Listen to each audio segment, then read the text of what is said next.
अस्सलाम वालेकुम कैंसेरियंस, मैं हारिस अज़मी प्रोफेशनल एस्ट्रोलॉजर आपकी खिदमत में हाज़िर हूँ इस हफ़्ते की एस्ट्रोलॉजिकल रिसर्चेस लेकर। ये सितंबर का आखिरी हफ़्ता है। दो मेजर एस्ट्रोलॉजिकल चेंजेस हैं जो आपकी ज़ात पर, आपकी रिश्तेदारी के मामलात पर, आपकी शादी पर एंड आपकी स्पिरिचुअलिटी पर गहरा असर छोड़ेंगी। ये दो तब्दीलियाँ 26 सितंबर को नया चांद होगा रबीउल अव्वल का, और वो आपके फोर्थ एंगल पर होगा। नया चांद जब भी फोर्थ एंगल पर हो, जो जो कैंसेरियन की तवज्जो है उसमें दिलचस्पी का लेवल बढ़ जाएगा। आप इन दिनों जो भी काम कर रहे हैं, मिसाल के तौर पर आप फैमिली की वेलफेयर के लिए कोई इकदाम करना चाहते हैं, आप अपने घर की ताज़ीन व आराइश का कोई काम करना चाहते हैं, अपनी ज़िंदगी में सुख पैदा करने के लिए कोई गैजेट बाय करना चाहते हैं, कोई मशीन, कोई गाड़ी, कोई मोबाइल, तो this is the right time जब आपकी तड़प और दिलचस्पी भी बढ़ जाएगी एंड वो दिलचस्पी के इवज़ जो चीज़ आप अपनी ज़िंदगी में सुख के लिए लेकर आएंगे वो आपके लिए मुफीद भी होगी, लकी भी होगी। एंड दूसरी तब्दीली 29 ऑफ सितंबर को आएगी जब वीनस नाम का एक प्लैनेट, बहुत ही अफेक्टिव प्लैनेट है, तो फास्ट लेकिन अफेक्टिव बहुत है, वो आपके फोर्थ एंगल पर आ जाएगा। अब फोर्थ एंगल पर तीन प्लैनेट्स परफॉर्म कर रहे होंगे 29 ऑफ सितंबर को। सूरज ऑलरेडी फोर्थ एंगल पर है, that is ideal for your decisions, that is ideal for your properties, that is ideal for your comfort of life, that is ideal for your family welfare. उसी में नया चांद होगा, वो आपकी दिलचस्पियों को बढ़ा देगा एंड उसी जगह पर वीनस होगा 29 ऑफ सितंबर को। और मज़े की बात यह है कि वीनस आपके इस फोर्थ एंगल को रूल करता है, मतलब मैक्सिमम जो प्लैनेट इस फोर्थ एंगल को रोशन कर सकता है, इस फोर्थ एंगल को आसान या कामयाबी में बदल सकता है, वो वीनस ही है। और वीनस अपने मैक्सिमम पर होगा विद सन।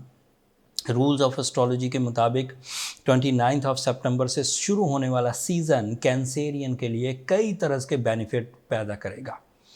बेहतरीन फैसला करने की ताकत एक बेनिफिट है, वो अफेक्टिव प्लान्स होंगे, फैसले अफेक्टिव होंगे, वो इज़्ज़त वाले फ़ैसले होंगे, वो टू द टारगेट होंगे एंड मुनाफा बख्श होंगे एंड आसान भी होंगे। तो ये एक तरह के फ़ायदा है जो आपको अभी मैंने गिनवाया। दूसरी तरह का फ़ायदा, आप अपनी रिश्तेदारी की उलझनों को रिजॉल्व कर सकेंगे ये और नई रिश्तेदारी इख्तियार कर सकेंगे। कैंसेरियन ज़्यादा मूड में लविंग होंगे, ज़्यादा ब्यूटी लविंग होंगे, रिलेशनशिप में ज़्यादा रोमांटिक फील करेंगे अपने आप को एंड अट्रैक्शंस भी फील करेंगे। और इसके एवज़ जो शादीशुदा ज़िंदगी है उसमें बहारें आना या शादी के डिसीजंस हो जाना या बहन बेटियों के लिए रिश्ते के इंतज़ामात हो जाना या रिश्तों में चॉइसेस होना आपके पास, these are all possible. Venus क्योंकि आपके लिए 11th एंगल का रिप्रेजेंटेटिव भी है, तो इसी सीज़न में अचानक बड़े फ़वाइद की तवक्कुआत भी आप लगा सकते हैं। किसी कंपटीशन में आपके विन करने के चांसेस बढ़ सकते हैं। किसी उलझन में से बहुत आराम से निकल जाना आपके लिए मुमकिन हो सकेगा। ज़िंदगी के वो दुख जो जो मैनेजमेंट की वजह से आपकी ज़िंदगी में आ गए थे, मतलब चीज़ें आपको चाहिए थी, मुयस्सर नहीं आती थी, मिसमैनेज हो रही थी, so this is the time जब वो चीज़ें मैनेज हो जाएंगी। आप अपनी तबीयत में इत्मीनान भी देखेंगे, आप अपने मूड में टेस्ट एंड ह्यूमर को फील करेंगे, आप ज़्यादा खुश जायका चीज़ें पसंद करेंगे या फिर उन्हीं चीज़ों को जो डेली आप यूज़ करते थे आपको उसमें से ही प्लेजर्स मिलना लगेगा, मतलब आपको वो खुश जायका महसूस होंगी। वीनस के फोर्थ एंगल पर आना 2022 में जज्बाती कैफियत के लिहाज से मैक्सिमम फ्यूल होगा। तमाम वो ड्राई नेचर कैंसेरियंस जो सिस्टम से अक्सर ही शिकायत करते रहते थे, उन्हें लगता था हुकूमतें सही काम नहीं कर रही, उन्हें लगता था मौसम शिद्दत इख्तियार कर रहे हैं और मौसम अच्छे नहीं चल रहे, उन्हें लगता था सड़कें टूटी फूटी हैं तो दुनिया ही तबाह हो जाएगी, उन्हें लगता था कि अगर मेरे अंदर जो शक पैदा हो रहा है वो हकीकत है। ये सब ड्राई इमोशंस के सिम्टम्स हैं। ये जैसे ही वीनस 29th एंगल पर आएगा, हुकूमतों की यही पॉलिसियाँ रहेंगी, लेकिन आपको दुनिया अच्छी लगने लगेगी। यही टूटी फूटी सड़कों के बावजूद आपको माहौल अच्छा लगेगा। यही शदीद मौसमी तगय्युर के बावजूद आपका अंदर का मौसम अच्छा होने लगेगा। This is a quality of Venus. And ये 20-22 दिन का फेज़ आपके मूड को सेटल करने के लिए, आपके डिसीजंस को पुख्ता करने के लिए, आपको रोमांटिक अचीवमेंट्स के लिए, relationship, love and care attachments के लिए बेहतरीन सीज़न होगा। एंड सडन गेंस के लिए, ये अभी एक प्लैनेट की राय मैंने दी, एक दूसरे प्लैनेट सूरज की वजह से आप डिसाइसिव हो जाएंगे।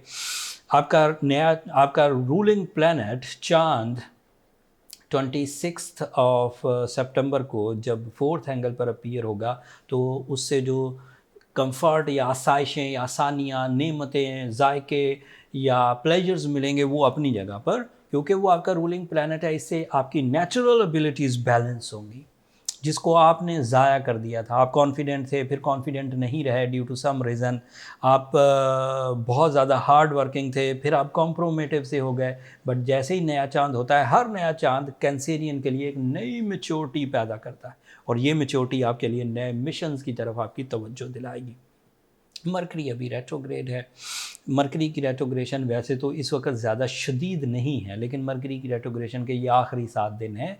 2 अक्टूबर को जब अगले हफ्ते में आपके सामने वीडियो पेश कर रहा हूँगा, तो उस वक्त मरकरी डायरेक्ट हो चुका होगा।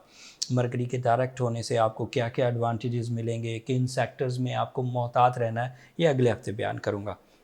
मार्स आपके लिए 12th एंगल पर है। This is another bad news, but Mars की नेगेटिविटी इसलिए ज़्यादा तंग नहीं करेगी क्योंकि सूरज बहुत अच्छी पोजीशन पर है। एंड सूरज मार्स को रिप्लेस कर देता है, मार्स की नेगेटिविटीज़ को रिप्लेस कर सकता है। और अगर आपको मार्स की वजह से किसी कंपटीशन को परफॉर्म करने में हेजिटेशन थी, तो सूरज की करेज आपको उस हेजिटेशन से बचा लेगी और आप अपने ट्रैक पर होंगे। अलबत्ता सैटर्न भी रेट्रोग्रेड है, जुपिटर भी रेट्रोग्रेड है, मरकरी भी रेट्रोग्रेड है, मार्स भी 12th एंगल पर है। तो ये एक सिचुएशन ऐसी ज़रूर बनती है जिसमें कैंसेरियन को अपने प्लान्स पर ज़रा एहतियात से काम करना चाहिए, बहुत बड़े रिस्क नहीं लेने चाहिए, बहुत बड़ी एक्सपीरियंसेस, बहुत बड़े न्यू एक्सपीरियंसेस से अभी ज़रा गुरेज करना चाहिए। अगर कोई चीज़ बहुत ज़रूरी है कि वो करना ही है, उसके बगैर कोई गुजारा नहीं है, जैसे किसी चीज़ की बुनियाद रखना, जैसे किसी को प्रपोज़ करना अपनी लाइफ पार्टनरशिप के लिए, या किसी को प्रपोज़ल एक्सेप्ट करना, तो एट दैट टाइम आपको सूरज शम्स 5 टाइम्स इन अ डे पढ़ना बहुत मुफीद साबित होगा। वो इन तमाम रेट्रोग्रेशंस की जो इम्पैक्ट्स हैं, जो नेगेटिव इम्पैक्ट्स हैं, जो आपकी सेंसिटिविटीज़ हैं, उन्हें वो रिपेयर कर देगा। साथ में रूबी पहनना या फिर एमरल्ड पहनना, ये कैंसेरियन के लिए सपोर्टिव एलिमेंट के तौर पर रहेगा। इससे मामला हल हो जाएंगे। कोई कमी रह जाए तो अपनी बर्थ चार्ट कैलकुलेशंस की तरफ चले जाइए। बर्थ चार्ट कैलकुलेशन हमेशा ही ज़्यादा इन्फॉर्मेशन देती है, डायग्नोसिस देती है, उसका ट्रीटमेंट, नेगेटिविटीज़ को रिपेयर कैसे किया जा सकता है। सो बर्थ चार्ट आपके लिए काफ़ी मुफीद होगा in every aspect. Birth chart calculation अगर आप एस्ट्रोडेम से कराना चाहें तो ये नंबर नीचे चलते रहते हैं, आप इन पर रब्ता करके अपने लिए टाइम ले सकते हैं कैंसेरियन, लेकिन वो फ्री फोरम नहीं है। मैं हर वीडियो के एंड पर ये बात बोलता हूँ, होपफुली आप ये बात अंडरस्टैंड करेंगे। अगले हफ्ते जब मरकरी डायरेक्ट होगा, अगले हफ्ते जब चांद नई मैच्योरिटी के साथ आपकी ज़िंदगी में जज्बात पैदा कर रहा होगा, उससे आपकी ज़ात पर क्या असरात आएंगे वो तफसील अगले हफ्ते बयान करूंगा। तब तक के लिए मुझे इजाज़त दीजिए। अपनी दुआओं में मुझे और मेरी टीम को ज़रूर याद रखिएगा कैंसेरियंस। आपकी दुआएं हमारे लिए बहुत मायना खेज़ हैं, दुनिया के लिए भी, आखिरत के लिए भी। चैनल को सब्सक्राइब करना मत भूलिएगा, आपकी सब्सक्रिप्शन हमारी हौसला अफजाई की वजह बनती है। अगले हफ्ते तक के लिए अल्लाह ने के बाद।